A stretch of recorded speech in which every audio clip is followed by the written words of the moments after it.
Salut, c'est Rebecca. On m'a demandé il y a quelques temps pourquoi est-ce que j'avais choisi l'auto-édition plutôt qu'une édition classique, et c'est à cette question que j'aimerais répondre dans cette vidéo. Alors, la première raison de ce choix, c'est parce que je n'avais aucune envie de revivre ce que j'avais vécu dans mon enfance.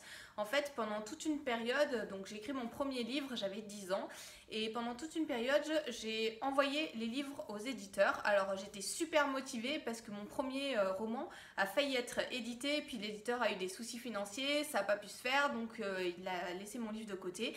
Et ensuite, pendant plusieurs années, j'ai écrit d'autres livres. J'en ai écrit 4, 5, 6. J'en écrivais à peu près un par an, voire plus. Et chaque fois, je les envoyais aux éditeurs. Alors, je me souviens avoir fait les paquets, tout imprimé, envoyer la lettre de motivation avec, etc. Et puis ensuite, être là et attendre pendant des mois et des mois pour recevoir une lettre type à la fin. Votre manuscrit ne correspond pas à notre ligne éditoriale, etc. Et voilà, et au bout de 3 mois, 6 mois, parfois plus, je recevais cette lettre et il fallait tout recommencer, aller imprimer le manuscrit, l'envoyer à d'autres éditeurs. Enfin, moi, dans toute une période, j'ai envoyé à plusieurs éditeurs en même temps. Et en fait, j'avais aucune envie de revivre ça, d'attendre pendant des mois, surtout que dernièrement, j'avais aussi envoyé une petite histoire et comme ça. Et en fait, parce que je m'étais dit, tiens, il n'y a pas beaucoup à imprimer, j'aimerais bien que cette histoire soit publiée. Je l'ai envoyée à une dizaine d'éditeurs et il n'y en a que 5 qui m'ont répondu, une réponse négative. Voilà, donc vraiment, je n'avais aucune envie de revivre, surtout ces mois d'attente. La réponse négative, je comprends tout à fait. Il y a énormément de manuscrits qui arrivent chez les éditeurs et voilà, que ça ne corresponde pas à la ligne éditoriale ou que le style ne convienne pas, etc. Je conçois tout à fait. Mais tous ces mois d'attente, surtout pour aboutir à rien du tout à la fin, j'avais vraiment pas envie de revivre ça. La deuxième chose pour laquelle j'ai choisi l'auto-édition, c'est parce que je me suis rendu compte que les éditeurs d'édition classique s'occupaient surtout de la promotion de leurs auteurs phares, ceux qui marchent bien, ceux voilà, qui sont déjà lancés, et les autres, ils les laissaient un petit peu se noyer dans la masse. Alors c'est sûr, il y a une diffusion, il y a, on peut dire, j'ai été édité par un éditeur, mon manuscrit a été choisi, donc je suis sûre de sa valeur, etc.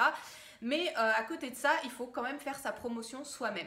Et c'est pour ça que j'ai décidé, puisque ça faisait plusieurs années que j'avais lancé le blog, que voilà, je n'avais pas tellement de doutes sur la qualité de mon manuscrit, eh bien je me suis dit, autant passer par une édition classique, une édition à compte, tout compte d'auteur. Par contre, je ne voulais absolument pas avoir à m'occuper de tout. C'est-à-dire la couverture, la concevoir moi-même, j'ai pas les compétences pour ça, la correction détaillée, voilà, il y a une correction qu'on peut faire en tant qu'auteur, mais après au niveau de l'orthographe, des choses vraiment pointues pour revoir le manuscrit, on a tellement de nez dedans que je pense que c'est vraiment bien de le soumettre à des professionnels, des personnes qui sont vraiment capables de déceler les erreurs. Et du coup, je me suis dit, bon, bah voilà, je vais passer par une auto-édition, mais avec un prestataire pour m'accompagner, pour faire tout ce qui est dépôt ISBN, etc. Enfin, tous ces détails techniques auxquels j'avais absolument pas envie de consacrer un temps démesuré. Voilà, je préfère écrire, je préfère former les auteurs à écrire plutôt que de m'occuper de tous ces détails techniques. Et du coup, c'est pour ça que j'ai choisi de partir avec Publishroom. Je vous laisse le lien dans la description de cette vidéo. Si vous avez besoin de leur service, n'hésitez pas à leur dire que vous venez de ma part. Et du coup, j'étais vraiment ravie parce que ça m'a permis un échange déjà avec d'autres personnes. Ça m'a permis d'avoir aussi une plateforme de diffusion, puisque Publishroom travaille avec les libraires, avec le diffuseur d'Odin.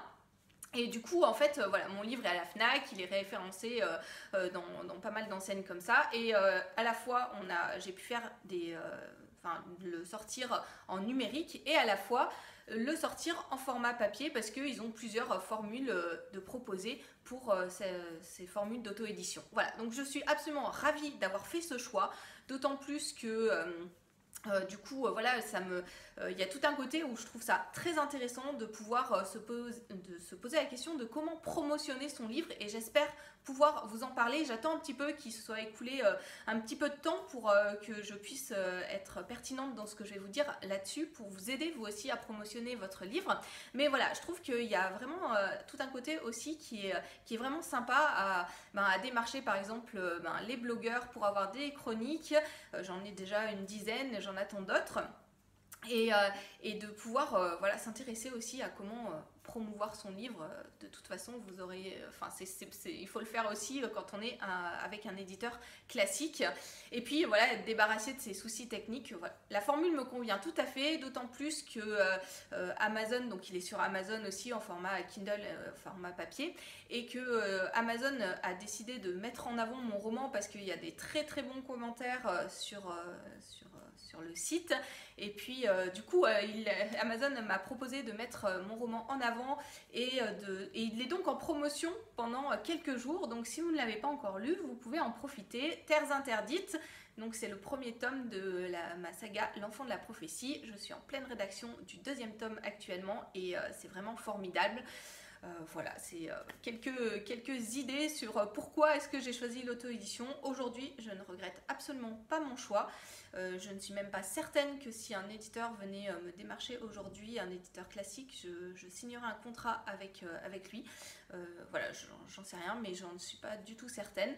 Et les retours que me font les blogueurs et les lecteurs me montrent qu'on peut aussi sortir de très très bonnes choses en auto-édition et que c'est pas, voilà, c'est pas simplement pour ceux qui n'arrivent pas à se faire éditer et qui passent par là. D'ailleurs, je n'ai absolument pas envoyé mon manuscrit à un éditeur classique. J'ai fait directement ce choix de l'auto-édition. Je vous souhaite bon courage pour la rédaction, la correction et aussi la promotion de votre livre et je vous dis à bientôt pour d'autres conseils. Je vous laisse aussi le lien à la fin de cette vidéo pour aller du coup vers mon roman Terres interdites sur Amazon si vous ne l'avez pas encore lu.